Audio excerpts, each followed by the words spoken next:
Kwenye maisha yako nilisema ukihitaji maisha yabadilike, unahitaji kubadilika kwanza wewe. Kama utasubiri maisha yabadilike, utasubiri sana. Kuna vitu unahitaji vibadilike, haviwezi kubadilika tu. Yohana sura ya 6 na mlango ule wa 26. Nikasema kuna vitu unapohitaji kwenye maisha, lazima cha kwanza uwe na sababu. Sasa angalia Yesu anachotuambia katika kitabu hiki. Anasema, Yesu akawajibu akasema, amini amini nawaambieni, ninyi mnanitafuta si kwa sababu mliona ishara,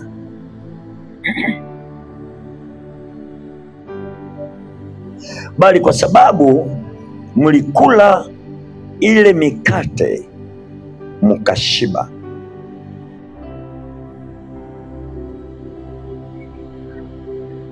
Narudia tena, chochote unachokitafuta kwenye maisha, lazima uwe na sababu inayojitosheleza.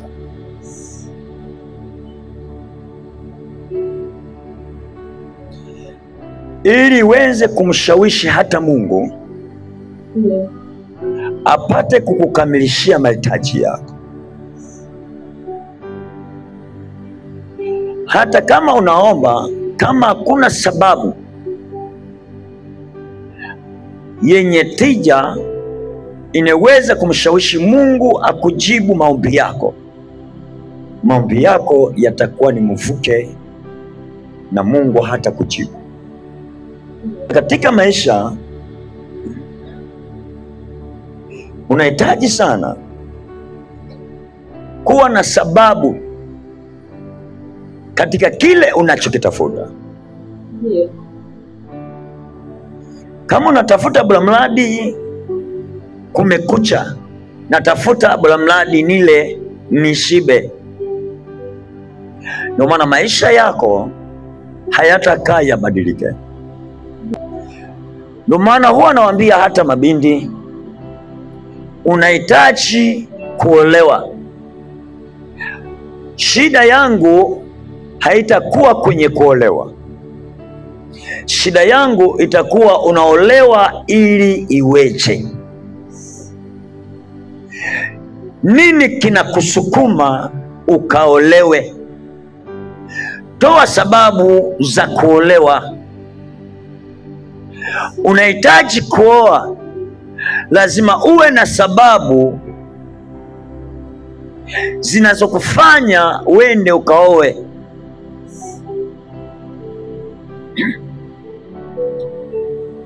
Kama una hata sababu mojawapo iliyokukimbizia kwenda kuolewa, utakuwa chombo cha matumizi.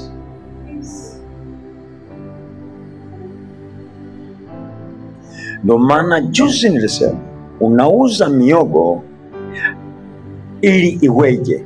Nini kimekusukuma uende kuuza miogo?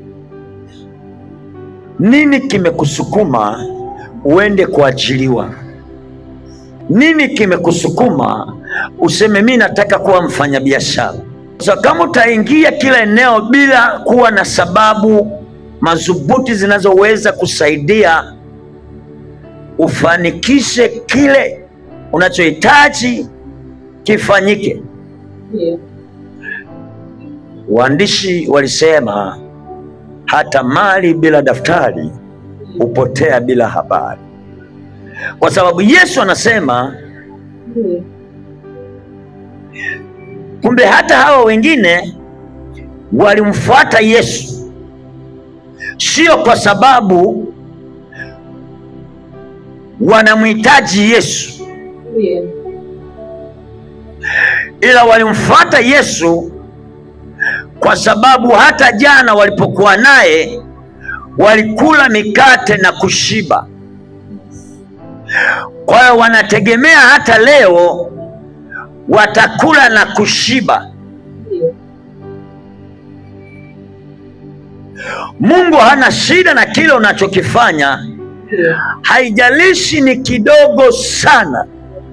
Nimesema kiheshimu hata kama ni kidogo. Anzia kwenye hicho kidogo hicho. Mungu hana shida na udogo wa hicho. Mungu anataka umpe sababu za wewe kufanya hicho unachohitaji ukifanya.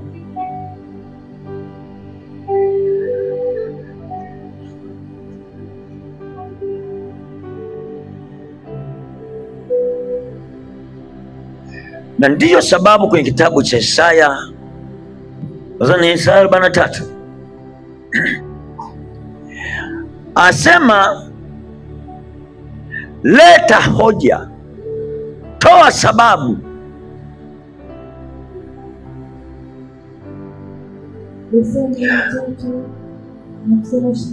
alafu elezea mambo yako. Nikiona unayoyaelezea yana tija ya kuweza kukupatia hicho unachokihitaji, nitakupatia. Kama hauna maelezo eneo ambayo yana utoshelevu, huwezi kupata. Unikumbushe, alafu anasema na tuhojiane. Kwenye mahojiano nilisema kuna hitaji kila mmoja atoe maelekezo au maelezo ya kina. Ndio maana nasema tuhojiane. Nitaeleza ya kwangu, alafu na wewe jielezee.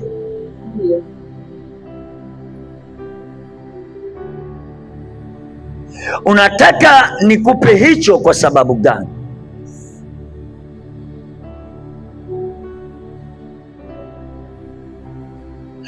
Eleza mambo yako yaeleweke, ili upate kupewa haki yako. Kumbe shida sio kuanza kuuza miogo. Mungu anatafuta sababu za wewe kuuza miogo. Nasema Mungu anatafuta sababu za wewe kuuza miogo. Anasema, narudia kwenye Yohana, Yesu akawajibu akasema, amini amini nawaambieni, ninyi mnanitafuta si kwa sababu mliona ishara, bali kwa sababu mlikula ile mikate mkashiba. Kumbe watu hawa walimtafuta Mungu, walimtafuta Yesu sio kwa sababu wana haja na Yesu. Haja yao ilikuwa ni mikate. Nimesema nini kinakusukuma hata unaenda kuachiliwa? Sababu iliyokupeleka kwenye ajira ni ipi? Sababu iliyokupeleka kwenye biashara ni ipi? Je, ni njaa? Ni njaa imekwambia kafanye biashara?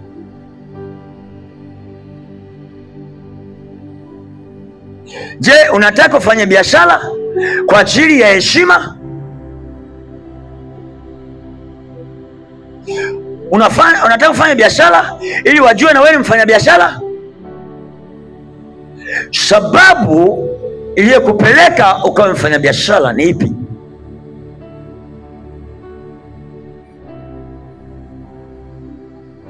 Mlango wa 27 anasema, msikitendee kazi chakula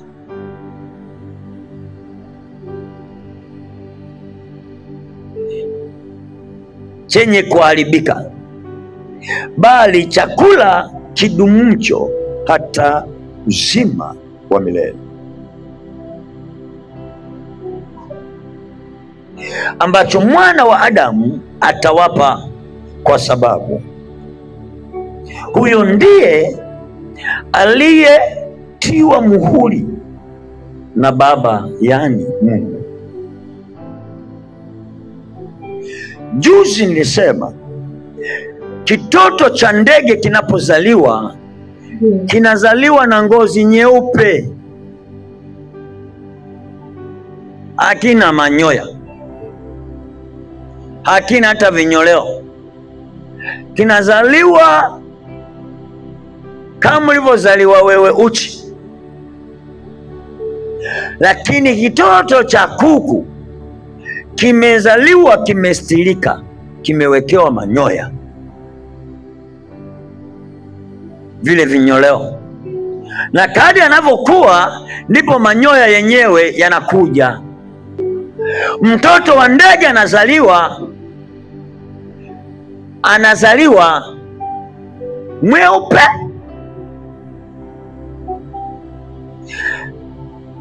kako kwenye kakiota.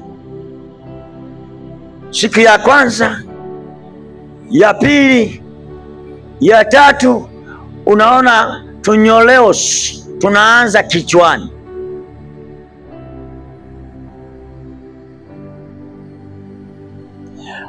Kataenda mdogo mdogo mpaka vinyoleo vinaenea mwili. Kesho unaona hatua nyingine nafuata, manyoya yanaanza kuota, na manyoya yakianza kuota unaona kanajitikisa nako kanaruka, kanafanya hiki, kwa sababu tayari kameshaota manyoya.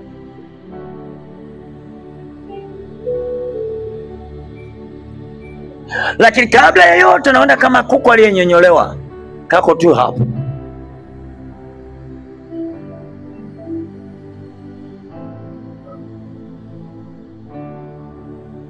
Kwa nini Mungu anataka uwe na sababu?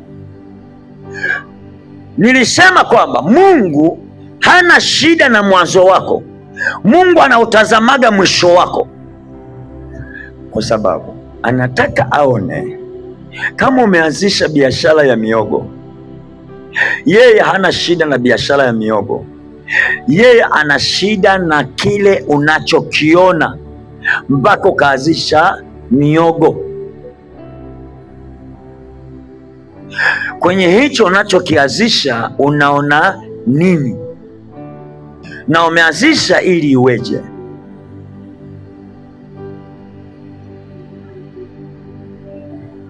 Haleluya.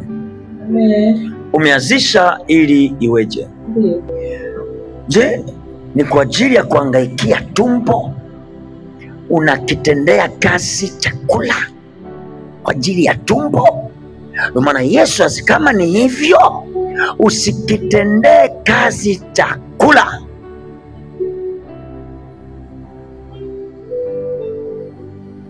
Chenye kuharibika, bali chakula kidumucho hata uzima wa milele, ambacho mwana wa Adamu atawapa, kwa sababu huyo ndiye aliyetiwa muhuri na Baba, yani Mungu. Na hawa watu wakamjibu, basi wakamwambia, tufanyaje ili tupate kuzitenda kazi za Mungu? Tufanyaje tuweze kuzifanya kazi za Mungu?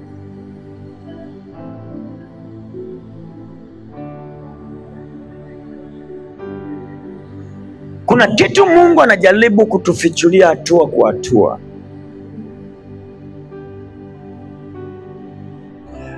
Wengi tunaanza na biashara ila hatujui cha kesho yetu. Tunaanza biashara ili tule tushibe.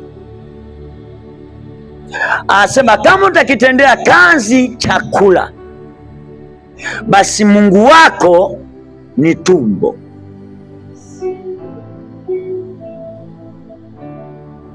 Kwa sababu akili yako inahangaishwa na tumbo, haihangaishwi na Mungu. Nimesema tembea ukiamini fedha ni chombo cha neema.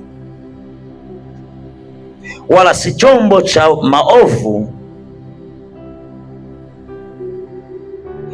Tembea ukiamini fedha ni chombo cha neema, wala si chombo cha maovu. Na ukitembea ukiamini fedha ni chombo cha neema, basi utaiheshimu. Pia ukiamini kwamba matumizi mazuri ya fedha yanaweza kukusaidia kupiga hatua, basi anza kuchukua hatua katika kukontrol pesa yako unaipata, au kukontrol matumizi yako. Pia kuwa na nidhamu ya kifedha, na hii iwe nidhamu ya kimaisha, na kuwa mtu wa kujijengea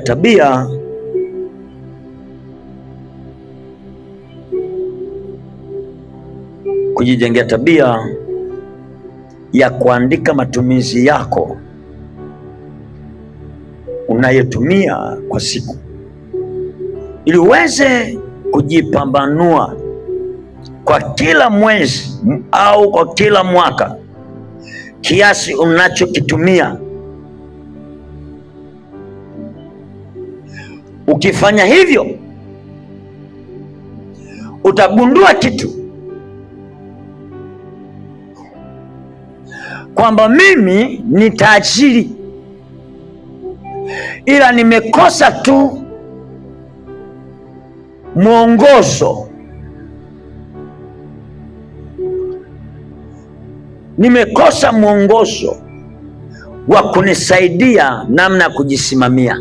Wewe ukitambua hayo, utakuwa na mwongozo thabiti na nidhamu ya kifedha.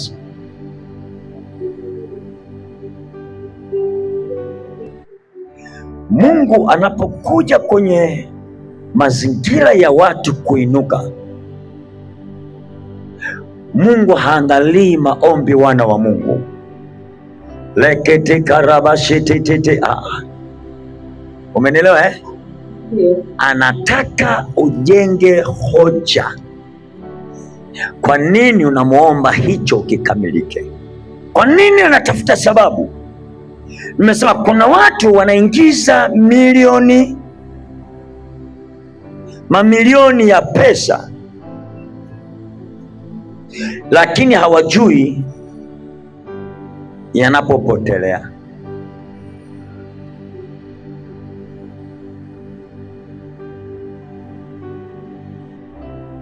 Kuna watu wanaingiza mamilioni ya pesa, lakini hawajui yanapopotelea, kwa sababu hawana uhusiano mzuri na fedha zao. Nikasema kama hautakuwa na mahusiano mazuri na pesa, pesa itakuwa inaota mabawa, inakukimbia.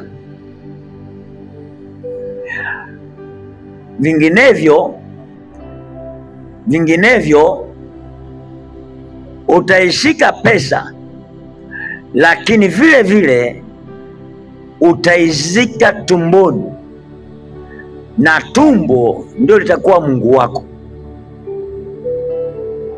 Kwa maana Biblia inasema wengine Mungu wao ni nini? Katika kitabu cha Wafilipi 3 mlango wa 19.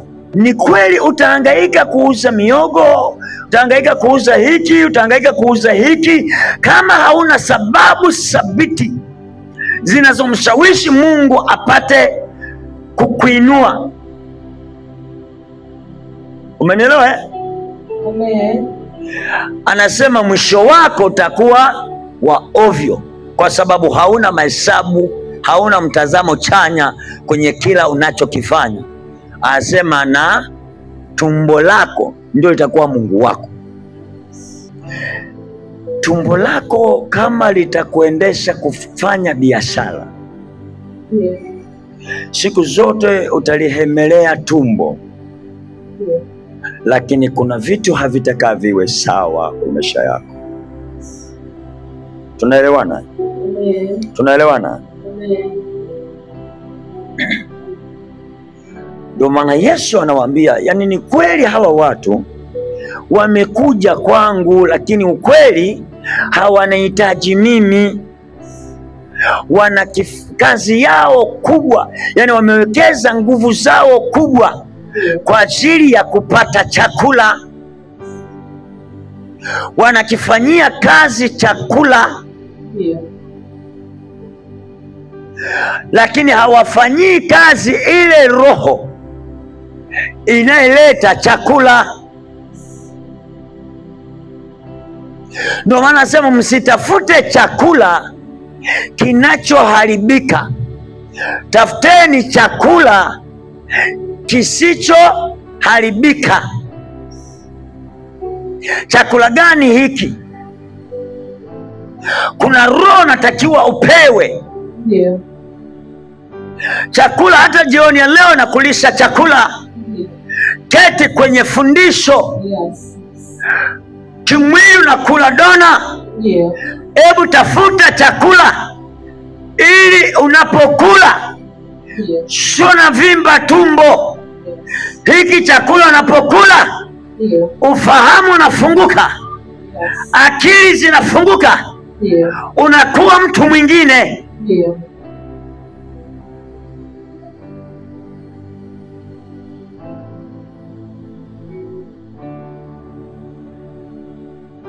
Lakini chakula unachohemelea, unachohangaika nacho cha kimwili ni chakula cha kujaza tumbo, kisha kinaenda chooni.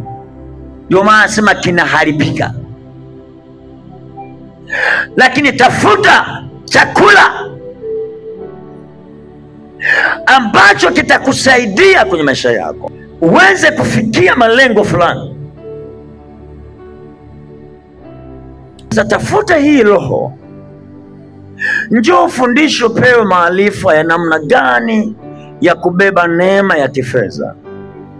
Kama utaenda kwa kutafuta pesa wakati huna ile roho ya maarifa ya namna gani utaipata pesa, hata ikija kwako haitakaa. Watu wengi wanafikiri msingi wa kustawi kwao ni fedha. Watu wengi wanafikiri msingi wa kustawi kwao ni kazi. Watu wengi wanafikiri msingi wa kufanikiwa kwao ni lazima wapate ajira. Natamani unielewe mwana wa Mungu, kwamba Mungu anatafuta sababu ya kwa nini unauza miogo, nikiwa na maana kwamba msingi ambao Mungu anautafuta kwenye maisha yako sio ile biashara uliyoianzisha. Anachotafuta kwenye maisha yako ni maono. Msingi wa kuinuka kwako lazima uwe ni maono. Ndio maana Mungu anataka ajue maono ulionayo kwenye kile unachotamani kukianzisha.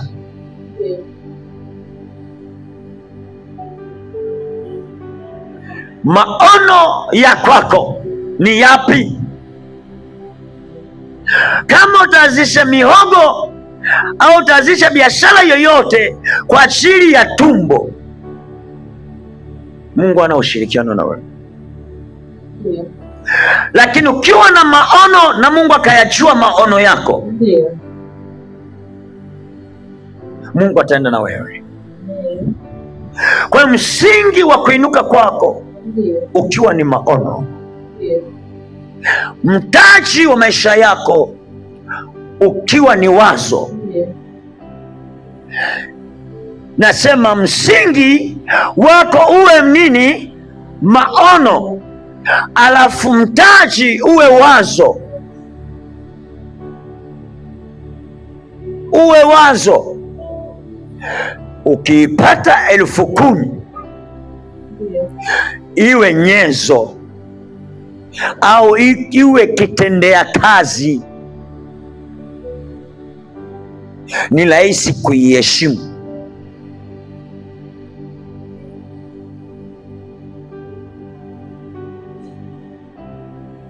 Kwa sababu kisha kuwa na maono ambao ndio msingi wako, alafu kawa na wazo ambao ndio mtaji wako, pesa hii ikija kwenye maisha yako hautaiona ya kawaida. Ingawa ni shilingi 10,000 tu, utaiona pesa hii zaidi ya 10,000. Ndio maana mtu ukimpa 10,000, mwingine ataona 300,000 ndani ya 10,000 kwa miezi mitatu.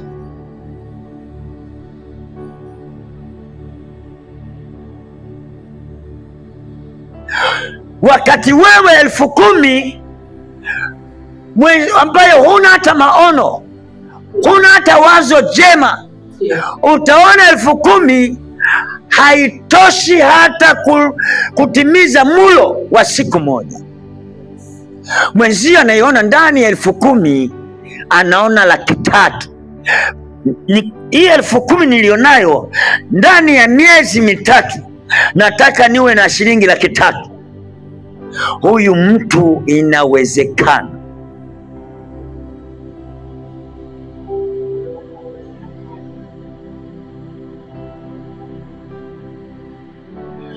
Na ndicho tunachotofautishana.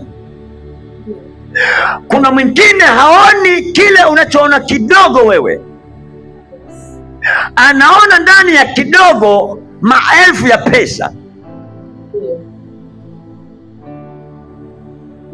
Kwa sababu unapozungumza neema ya kifedha, lazima uwe na uhakika wa kuona tofauti na wengine wanavyoona.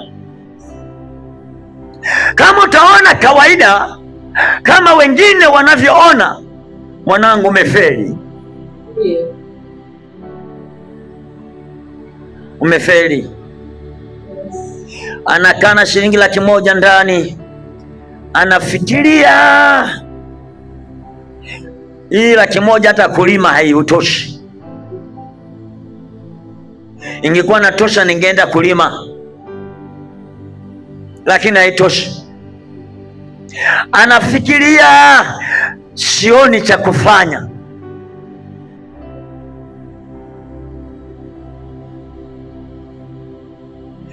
Mungu atatenda. Kwa nini nasema kuna muujiza? Mungu huwa anatenda miujiza. Nitamwita Mungu mtenda miujiza anitendee muujiza wa shilingi milioni 10, wa shilingi milioni 20. Sikiliza, kwa nini nakutafuta kwenye 10,000? Kwa nini nakutafuta kwenye 5,000? Mungu hawezi kukupa 50,000 wakati huna uwezo wa kutuza shilingi 10,000. Mungu anakutafuta kwenye maono ya 10,000. Unaona nini? Na ndio maana leo kuna watu ukiwapa pesa inawazidi akili, badala ya kuwasaidia inawaharibu. Sasa Mungu ni mzazi, Mungu ni baba. Hawezi kumpa mtoto wake kitu kinachokwenda kumharibu. Ndio maana wengi walipopata pesa wanashinda kununua makahaba, wakati alikuwa hana pesa, hajui hata masuala makahaba. Sasa Mungu hawezi kupa pesa inayekuja kutengua akili. Ndio maana lazima kutafutie kwenye shilingi 10,000. Unaanzisha mihogo ya 10,000 kwa ajili ya nini?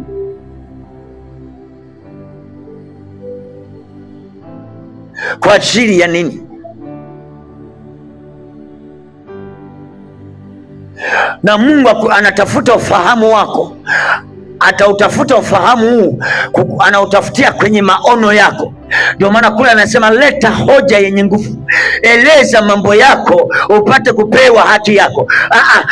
Lazima kabla ya hivyo kupewa, lazima unielezee nipate kujua mipango yako, kwa maana hata mimi nawapangia mipango myema. Kabla sijawapa pesa nilikuwa na mipango, kabla sijawaumba nilikuwa na mipango. Nilitengeneza mipango kwanza.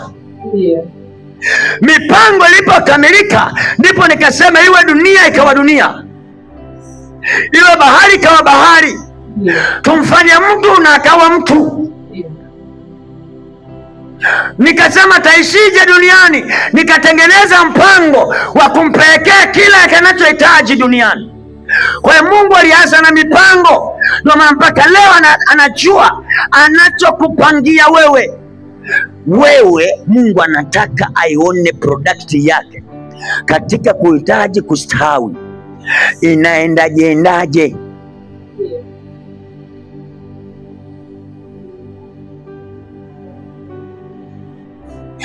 Kama akili yako iko kuliemelea tumbo, Mungu hayupo.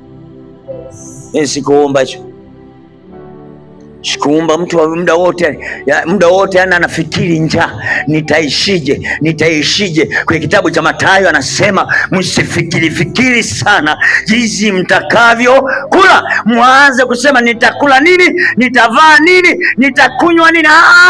Usifikiri sana. Alafu akatolea mfano, tazameni mfano wa ndege. Ndege hawana ghala, ndege hawalimi, lakini Bwana anawavisha na anawalisha. Yatazameni maua ya kondeni, hayasokoti, lakini anayavisha. Ngoja nikusomee kidogo, kuna mtu anielewi hapa. Ndio, waangalieni ndege wangani, ya kwamba hawapandi wala hawavuni wala hawakusanyi, hawana kienge hawa, lakini Mungu anawalisha hao. Ninyi je, thamani yenu si kubwa kuliko hao ndege? Basi kama mtasema mnahemelea matumbo, muniambie ni yupi kwenu anaweza kujisumbua, aweze kujiongeza urefu kidogo, hata kimo cha mkono mmoja? Na mavazi ya nini kuyahangaikia? Fikirini maua ya mashamba jinsi yanavyomea, hayafanyi kazi wala hayasokoti. Nami nawaambia ya kwamba hata Suleiman, yani pamoja na ufalme wake wote, hakuvishwa mavazi mazuri kama mojawapo ya hayo maua. Kama Mungu anayavisha hivyo majani ya mashambani ambayo yanakuwa leo na kesho yananyauka, yanatupwa motoni, je, hatazidi sana kuwavisha nyinyi, enyi wa imani? Kumbe kuna nini? Kuna imani haba.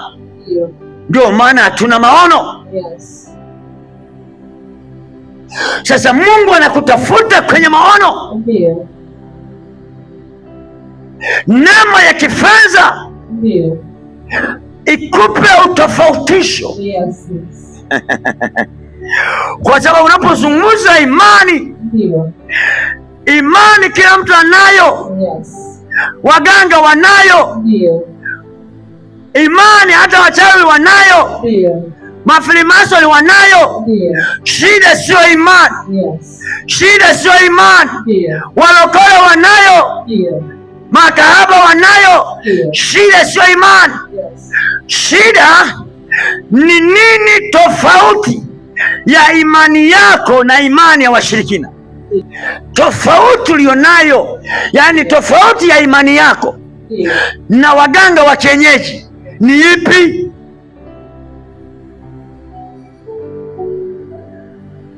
Naanzisha miogo Na watoto wa mganga kienyeji wanazisha miogo, wanakaanga miogo. Unanielewa eh? Ndio. Unanielewa eh? Kwani si mko wote masokoni? Wengine wanatumia Mungu, wengine wanatumia tudawa kidogo kwa Kalmasira. Sasa Mungu anataka aone tofauti ya wewe uliyesimama pale unasema mimi ni mwanafunzi wa Kristo, mimi ni kanisa la Jehova. Anataka kuone tofauti ulionayo kati ya wewe na wale.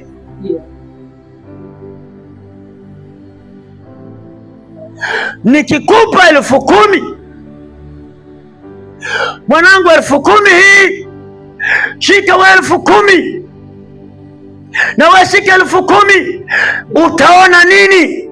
Mungu anataka pima imani yako kupitia 10,000 hii. Wewe unaona nini na huyo anaona nini? Niliwahi kuita mtu nikasema, acha nikupe 10,000 hii na wewe shika 10,000 hii. 10,000 niliyokupa wewe utaifanyia nini? Wengine wakaanza kusema mimi nitaitoa fungu la 10 kwanza, nitaitoa fungu la 10, nyingine nitapiga mahesabu ya mahitaji yangu.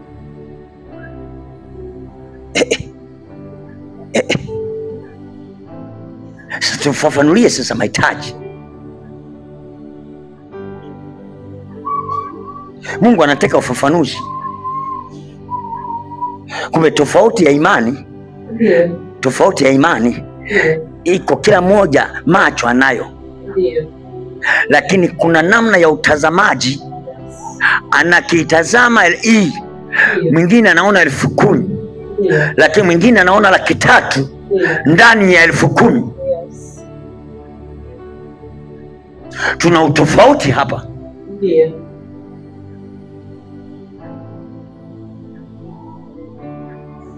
Anasema hizi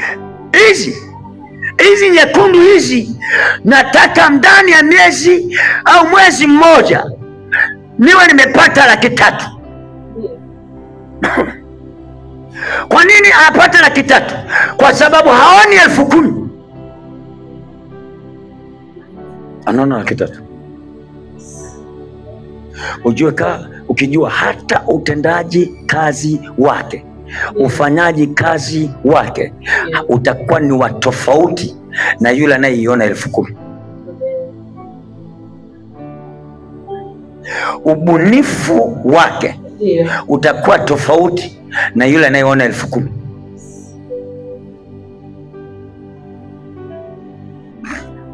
Unanielewa sasa? Amen. Unaona nini kwenye hicho ninachokianzisha? Kwa sababu hata Mungu akupi kikubwa. Ndio maana nasema huyu akampa talanta 5, huyu akampa talanta 2, huyu akampa talanta 1. Sikiliza, unaweza kusema Mungu na ubaguzi. Kwa nini huyu ulimpa 1 tu? Kwa nini huyu ulimpa 2? Kwa nini huyu ulimpa 5? Asema kawapa kwa kadiri ya uwezo wao. Akili yako ina uwezo wa kutuza milioni 5, au tukikupa milioni 5 akili yako itachanganyikiwa. Akiona akikupa milioni 5 akili yako inakuwa waluwalu. Mungu hakupi.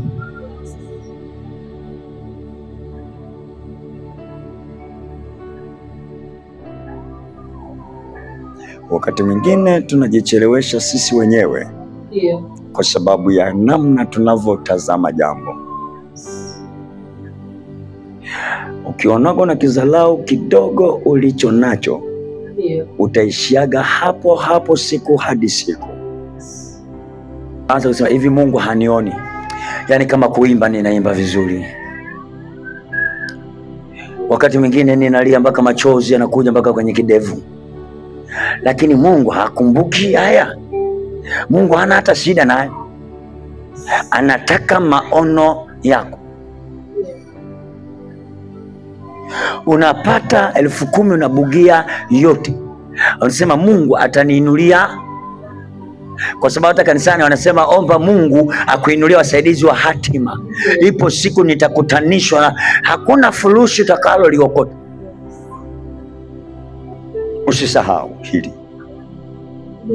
Narudia tena, kumbuka, usisahau hili kwamba utajiri na heshima wenye kudumu uko kwa Mungu. Hii ndiyo sababu na kuasa mara kwa mara kwamba kabla ya yote, tafuta kwanza ile roho ya mafanikio itokayo kwa Mungu, ili uwe na nguvu rohoni kwanza. Uwe na nguvu rohoni kwanza. Ndio maana chochote unachokihitaji kwenye maisha, iwe unahitaji kujenga nyumba, hakuna mtu aliyeamka tu asubuhi na kusema nataka nijenge nyumba. Hapana, kila chochote unachokihitaji kifanyike kilianza kwanza ndani, kwa sababu vitu vyote unavyohitaji kudhihirisha kwenye maisha yako vipo kwanza kwenye ulimwengu wa kiroho, na ndio maana lazima kije kwako ndani. Lianze na maono, alafu ukiwa na maono lije wazo, lile wazo likukusanyie kitu unachokihitaji. Lile wazo litakuzalishia kitu, kwa maana wazo halizalishi pesa, wazo linazalisha mpango. Nimesemaje? Wazo halizalishi pesa, nasema wazo linakuzalishia mpango ili uweze kupata nini? Kwa maana Habakuki anaenda nalalamika, Bwana, Mungu akamwambia andika ndoto zako. Anahitaji maono, umpe mawazo ulionayo ni yapi. Shona nielewa. Na ndio maana hata kula na kusia kwenye tulikotoka wa Kolosai, fikirini yaliyo juu. Yote haya Mungu anataka aone mawazo yako. Nini unawaza? Nini unafikiri? Mipango yako ni ipi? Mipango yako ni ipi? Akukamilishe kwenye jambo unalolihitaji likamilike kwenye maisha. Iwe unahitaji kufanikiwa kwenye jambo lolote, Mungu anaanza na maono yako, wazo lako, fikira zako zinazokuja kuleta mpango uweze kukamilisha kile unachohitaji. Ni zipi? Kuna mtu anayenielewa? Amen. Kuna mtu anayenielewa? Amen. Ukisha pewa wazo likakutengenezea mpango, ni rahisi kuwa na ndoto ya kesho. Pesa ni mali ya Mungu, dhahabu ni mali ya Mungu, alafu anasema utajiri na heshima viko kwa Mungu. Vyote haya yanahitaji fikra zako ziwe connected na mfumo wa kiungu. Yaani ili uweze kufikiri yaliyo juu, lazima mfumo wa kiungu ukae kwenye maisha yako. Ndipo sasa urudi hapa kwenye 200 yako. Aza hii 10,000 nataka nifanye hivi nipate shilingi kadhaa. Shetani anachocheza nacho kwenye maisha yetu, anacheza na akili zetu. Ndio maana cha kwanza lazima akujazie roho ya uoga, kwa sababu ukiwa na roho ya uoga utapigwa bumbuazi la moyo, hautakuwa na maamuzi. Umeelewa? Yanakuwa mzito wa maamuzi. Unapewa mtaji wa 50,000 lakini uoga umetanda, alafu mzito wa maamuzi. Na ukiwa mzito wa maamuzi, anajua kabisa tayari amepiga ubunifu, hautajua cha kufanya. Kwa hii pesa hii utaanza chovya mpaka itaisha. Kesho nasema natafuta tena mtaji. Nikutusaidie, kabla hujatafuta pesa, tengeneza maono yako. Unanielewa eh? Alafu tafuta wazo lako, anza kuwaza nini cha kufanya kabla ya pesa. Waza nini cha kufanya kabla ya pesa. Kama utataka upewe pesa alafu ndipo uanze kuanza nini cha kufanya, umefeli. Mambo yote yatendeke, lakini kabla ya yote kutendeka, wazo lianze kwanza, maono yaanze kwanza, isianze pesa. Kama itaanza pesa, itakuja kuvuruga akili, na mpaka utaenda utamaliza hela yote na ujue hata ulichokifanyia. Tunaelewana eh? Anasema taji na heshima viko kwangu, katika kitabu cha Mithali sura ya 8 mlango wa 18.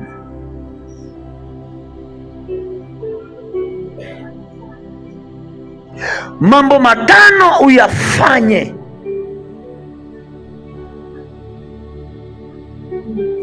kabla ya yote. Mambo matano uyafanye kabla ya kila jambo. Kwanza kuhangaika na hii biashara na nini, mambo matano lazima uyafanye. Moja, tafuta fursa zitakazo kusababishia kupata fedha. Tafuta fursa. Sasa wengi tunapozungumzia fursa, akili nyingi ziko kwenye pesa. Umeelewa eh? Umeelewa eh? Yeah. Tafuta, kuanza kitu kinachoweza kukuletea pesa. Jambo la kwanza,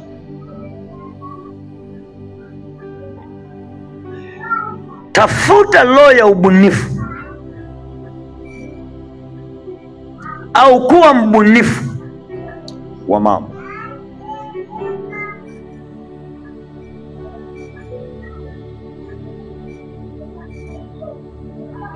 Nisema jambo la kwanza, kuwa mbunifu.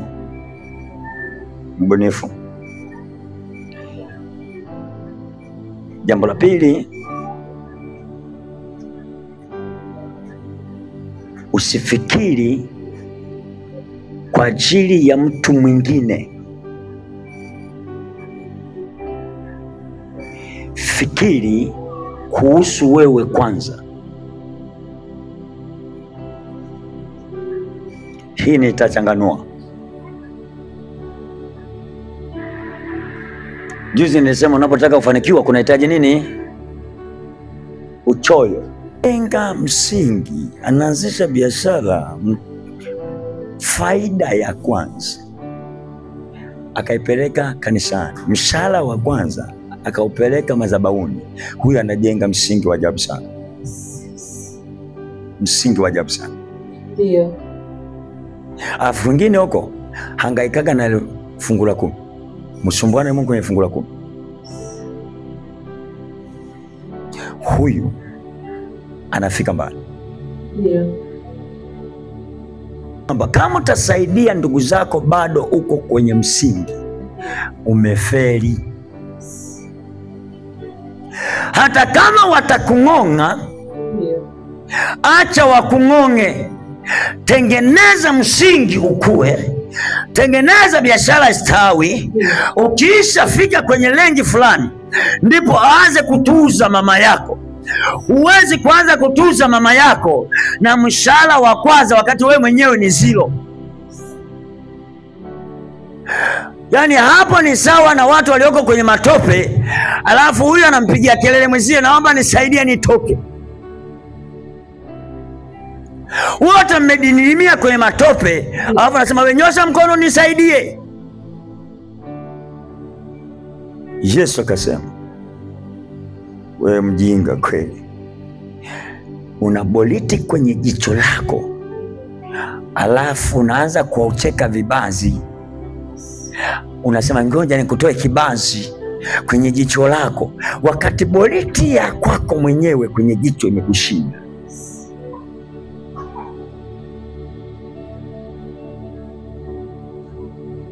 Mwanangu, kama utasaidiaga watu kabla hujainuka, mnashare umaskini, mnasaidiana umaskini, kubebeana umaskini. Lakini ukiwa mbunifu ukasema hata kabla mshahara nilikopata nianze kujiwekeza kwenye nini, utafika mbali, utafika mbali, utafika mbali. Vile vile usianze na mishahara ya kwanza kupapalika kutaka kuvaa kama walivyovaa watu wa mchini. Kuna fulani wamevaa suti na mimi nataka nivae suti. Usipapalike nao, waache waende na suti zao. Wewe suka twende Kilioni, kana twende Kilioni. Hata kama utakaa miaka miwili, tengeneza maono kwa ajili ya kesho. Waache wanaoweka mawigi waweke, tengeneza msingi. Hata ukijinyolea nywele zako kisabato, wala hata sipate shida. Tengeneza msingi ukusaidie kesho yako. Utakuwa na uwezo na energy kubwa. Hautakuwa na pesa tu, utakuwa na heshima pia.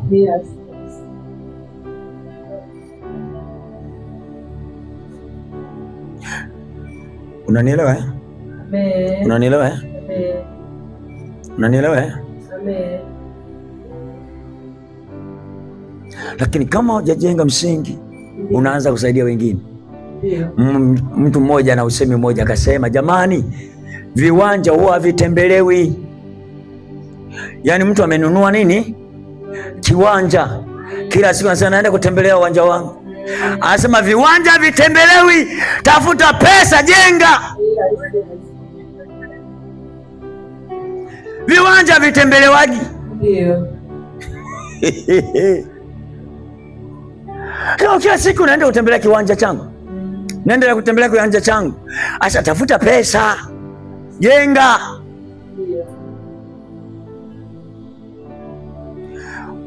Haba na haba hujaza kibaba. Ukimtengenezea Mungu maono ya kile unachotaka ukifanya, ukawa na wazo na anakupa pesa, kaiona pesa kama chombo cha neema, kikaja kuwa kwako kitendea kazi. Ndio maana nimetumia chombo, my God. Kije kwako kama kitendea kazi, iwe kama zana, ni rahisi kukamilisha mambo yako. Lakini pesa ukiona kama mtaji, hii chemsha bongo itakusumbua. Kwa sababu pesa imekuja, lakini haina maelekezo inaenda wapi. Hamuna wazo la biashara, hamuna wazo si la kulima, hamuna wazo la hiki, hana maono. Pesa inakuangalia wewe, twende wapi sasa? Inakusubiria maelekezo. Imekuta umekosa maelekezo, mwisho wa siku inapotea.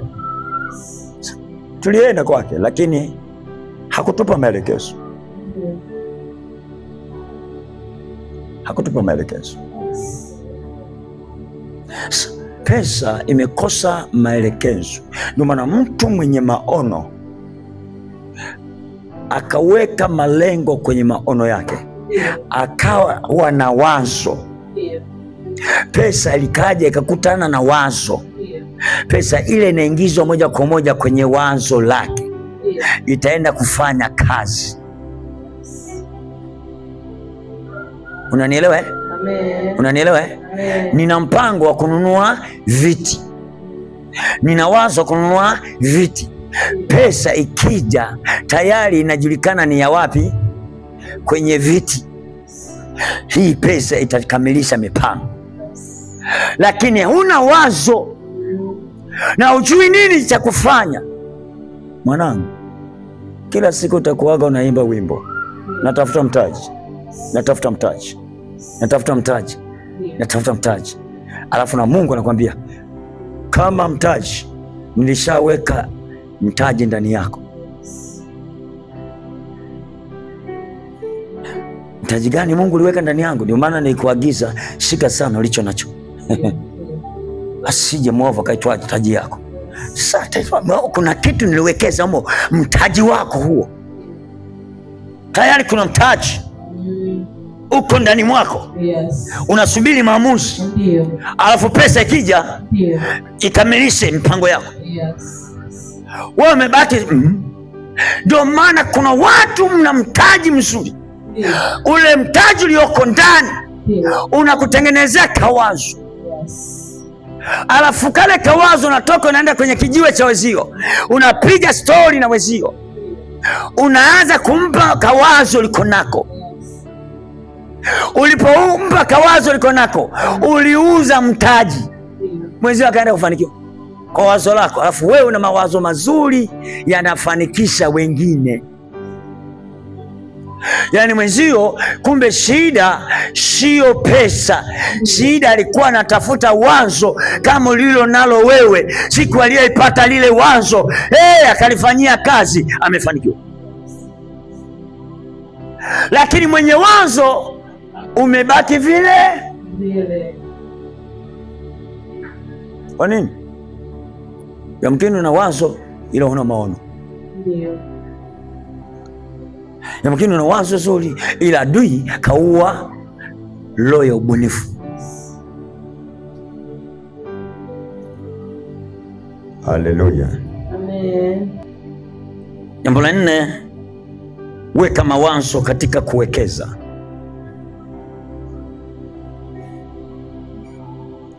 Kuwekeza.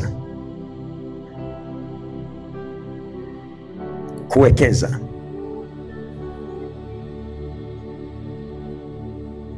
Unanielewa eh? Amen. Kuwekeza. 5 sababu zinazokufanya uwekeze. 5 sababu zinazofanya uwekeze. Katika mambo hayo ndipo nakuja nasema tafuta pesa, tunza pesa, tumia pesa, kuwekeza pesa, kuzalisha pesa. Kesho nitachambua vizuri kwa nini tafuta, tunza. Umenielewa eh? Umenielewa eh? Kwa nini kuna utafuta pesa? Mfumo, lazima uwe na mfumo wa kutafuta pesa. Tengeneza hiyo yote, mawazo na nini, ni namna gani nitapata pesa. Alafu kipata pesa ili weje huko, tutakutana huko kesho. Ukiisha utafute pesa ya nini? Unatafuta kwa ajili ya nini? Alafu cha pili nasema tuza nini? Pesa. Hivi kweli nikituza nikiweka kwenye kibugu ndio kunaitwa kutuza?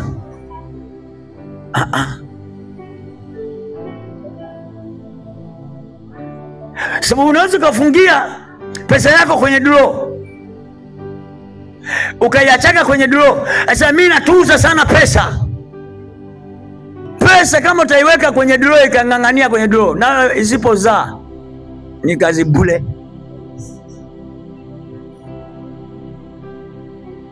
Sasa nitafafanua kesho kwenye haya mambo. Lakini nasema tumia pesa. Mwingine akili imeshakimbilia sasa, tumia pesa kuzoea. Kuna matumizi Mungu naye anataka. Mipango ya matumizi yako ikoje?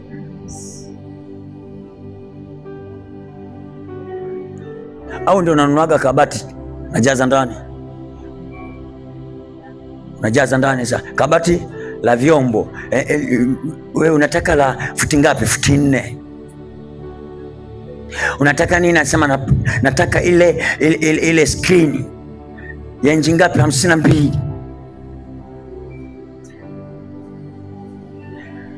Wewe muonyesha mipira mpaka upate ya 62 sisi 52.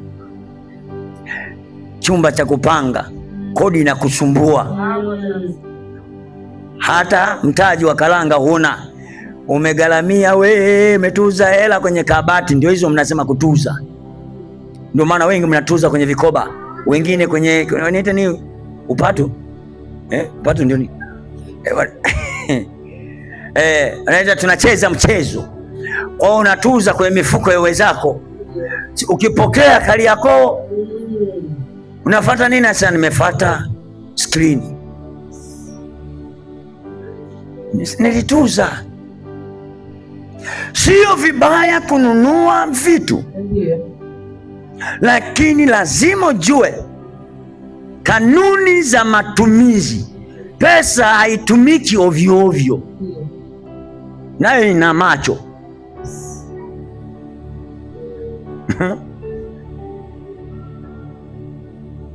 Wewe kila kitu wasipitishe. Hiki unacho, eleni unacho, hii eleni ya mkoloni unayo, eleni sio Uturuki unayo, sio nene unayo, nene na kwa sababu hela iko nimetuza hela.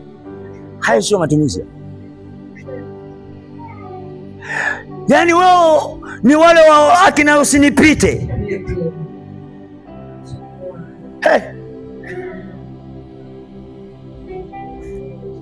Kila kinachopita cha kwako. Mwenye tembele ndio, figiri ndio, mwingine anakuambia bwana ninao msusa pitisha. Sasa hii tembele, mchicha, sifigiri, kwani sio mboga ya majani? Sisi zote zina hela. Ukiwa nayo alafu hujazoea na hujui namna yani una akili ya kuimanage. Wewe na wewe akili muda wote unatamani ningeenda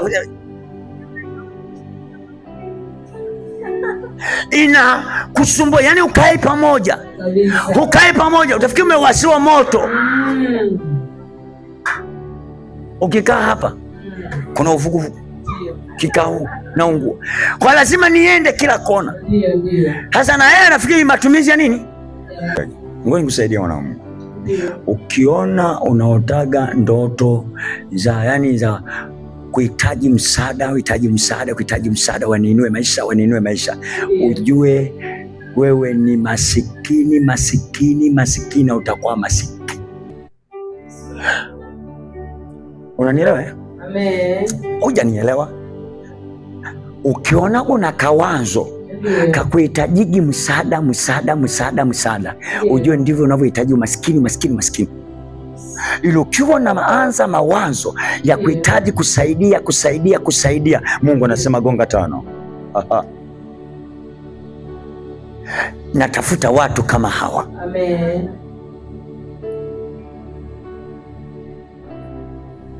Kila siku hodi mpendo, karibu, mnaendeleaje mndani? Tuko salama. Mungu ni mwema. Ukiona nimefika mpaka hapa, Mungu ni neema ya Mungu tu kwa kweli mpendo, lakini napitia pagumu. Kwa hiyo naomba nisaidie, ukiwa hata natuunga kidogo. Sasa sijakuzuia ukaende kuomba. Ukiona gani mtu akutiaga huruma kila kona, ujua unaletaga umasikini kila itwapo leo, hautakuachia. Yani hata ukibebaga hiki, ukibeba mimba unazaa mahangaiko, ukibeba ya pili unazaa mateso, ya 3 matatizo, ya 4 cha usiku. Mawazo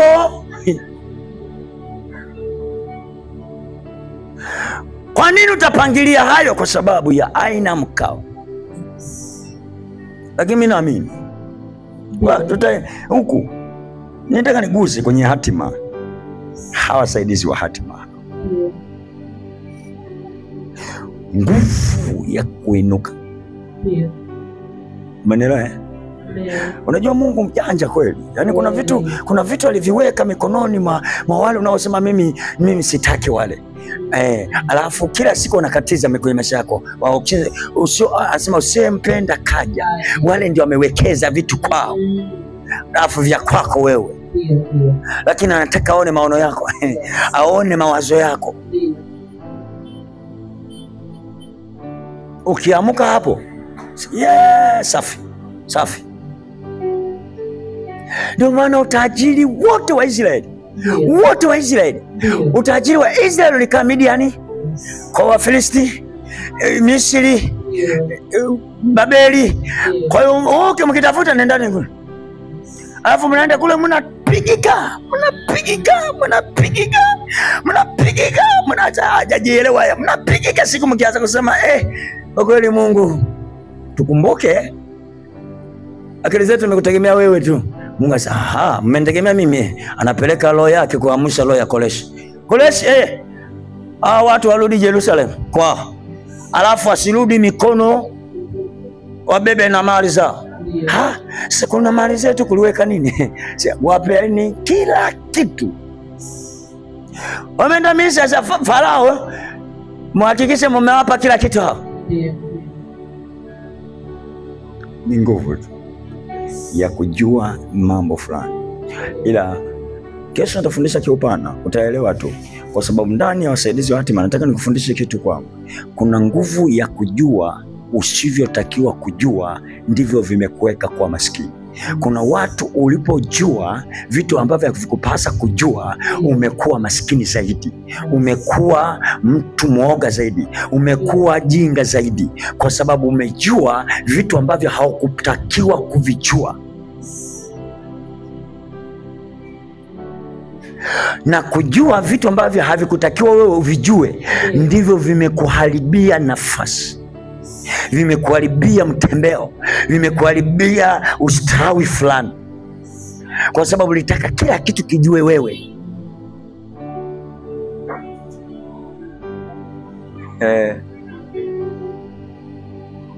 My God. Sasa hii nguvu ya kujua nitaielezea kwenye haya matumizi, tutaelewana tu.